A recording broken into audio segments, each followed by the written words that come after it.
I scraped five O-levels at GCSE, and that didn't give me many options, certainly no option to go on to university. So at that point, my father said, well, get a trade. So I felt like I wanted to be an engineer, always been interested in cars and that sort of thing.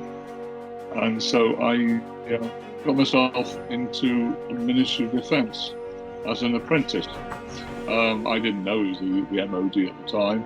It was the local Royal Ordnance factory, which was about 6 or 7 miles away, which employed an enormous amount of people. I think we were employing 11,000 people. And they began to recruit apprentices. And I was lucky, fortunate, to really get one of these apprenticeships because the MOD, once they got hold of me, I thought I'd got a job. And on the second day, they said, right, now go and go to the local technical college and enroll on S1, which was the first year of Order of National Certificate. And I was hugely disappointed. So I didn't want to do any more study. Study for me was hard work and the wrong thing for me to do. But I did. I went along the way I had to do. So I took S1, and then I did S2. I failed my S2. And the rule was if you failed, you could no longer be supported. It was a day a week we were given off to go to the college. I failed. And I sat down in front of the chief metallurgist, because by that time I was working in the metallurgy lab, and he stroked his chin and he said, I'm going to give you one more chance. If you fail this, then that's it. So I went back and I retook my S2 and I got my Order of National Certificate. And I worked, and I worked for exams for the first time in my life. I thought swatting was sort of cheating, to swat for an exam is sort of didn't really measure what you understood. So I got my Order of National. I went on to get my Higher National, by which time I was beginning to enjoy it and beginning to get good grades. And so I said, well, what's the next thing? And they said, the licensure of the Institute of Metallurgists. Oh, fantastic. But unfortunately, they didn't do it locally. They only did it in Wolverhampton.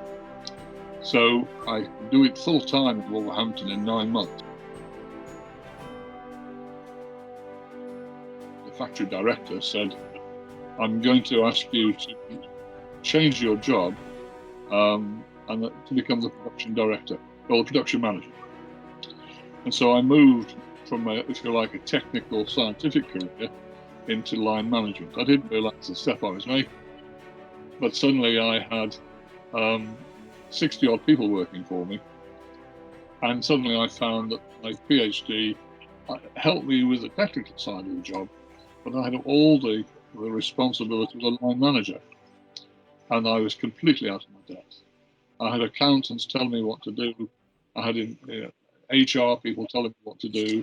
I was dealing with something like 7 unions in one particular patch. So I fled to the local technical college and started a diploma in management studies with an accent on, I had to choose 2 specialities. I chose accountancy and marketing, the 2 things I knew least about. And I got a distinction 2 years later. By which time I had not only got the plated through hole process, I'd also got the assembly process, and I also got the robot drilling machines, and now I had about 300 people working for me. And then I had to take responsibility for another factory, and in the end I had about 1,000 people working for me.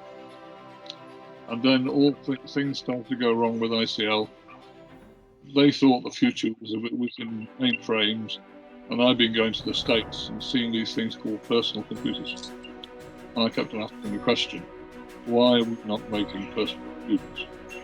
And reluctantly, we brought out a personal computer. And I remember it had 37 printed circuit boards in it, whereas the IBM computer at that time had about 7. So we got it all. And I just felt that ICL was going down the wrong track. I started looking for another job, and someone said, how would you like to come and work with us?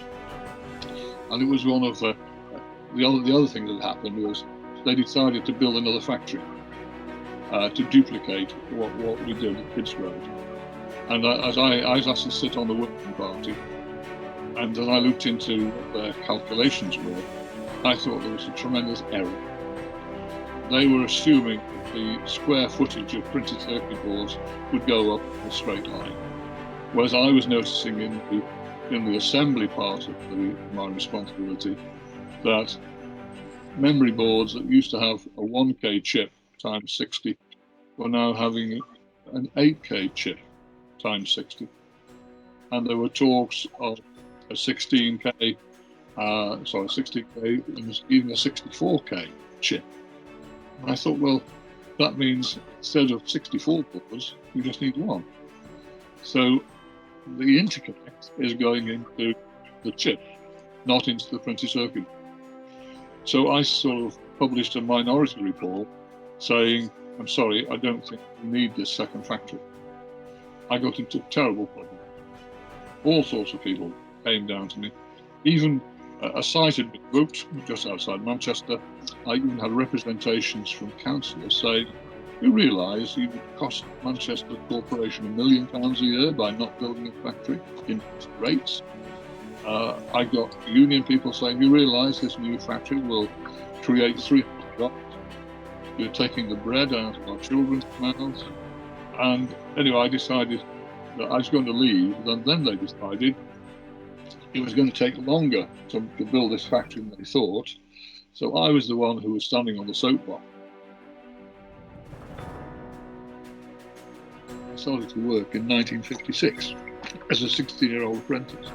If I can look over that sort of long period of time, I've seen, as the role of women has changed, and particularly now. An awful lot of the managers and the knowledge transfer managers in KTM are female. And we have a Zoom meeting with 50, 80, 100 people. And they're quite as, they don't sit back and wait for the next to speak. It's quite. So I don't see any problem there. I think the field is open for women to make their point and to make their place and to make their mark.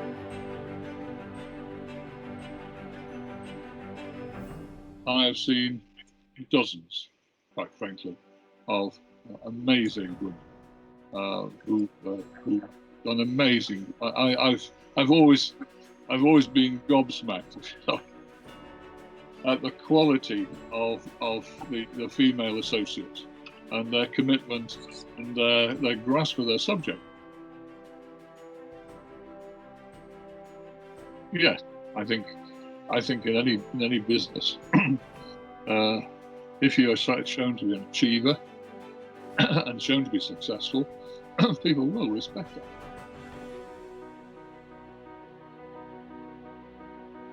It was the old days. The women that were working for me were very much no higher level than foreman. Although I created some foreman positions and I put women into those jobs, and I was heavily criticised for it.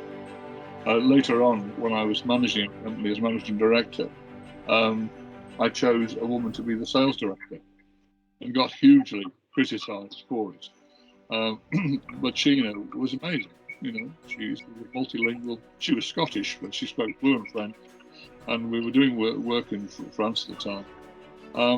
And I also, again, this is in Scotland, I appointed a couple of women as foremen, and it was the first time in 25 years there'd been any female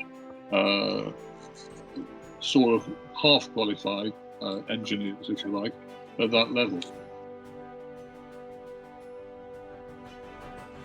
We're all in a situation where, although I've had my first vaccine and I'll soon get my second, but I have a feeling because of those mutants we're going to be fighting this COVID thing for quite some time, and I think we'll be having booster jabs, every 12 months, like the flu jab, to protect us against, mutant strains. But in this sort of situation, I think it's a level playing field, really, or it's not, as it were, tilted against women. It's a field where if a woman can do the job and a woman can prove her worth, then why shouldn't she be rewarded for it? Believe in what you see, believe in what you think, and don't let people say, "Oh, we've done it all before. Oh, she's a woman." Da da da da. If you really believe what you're doing is right, then push it, and it works.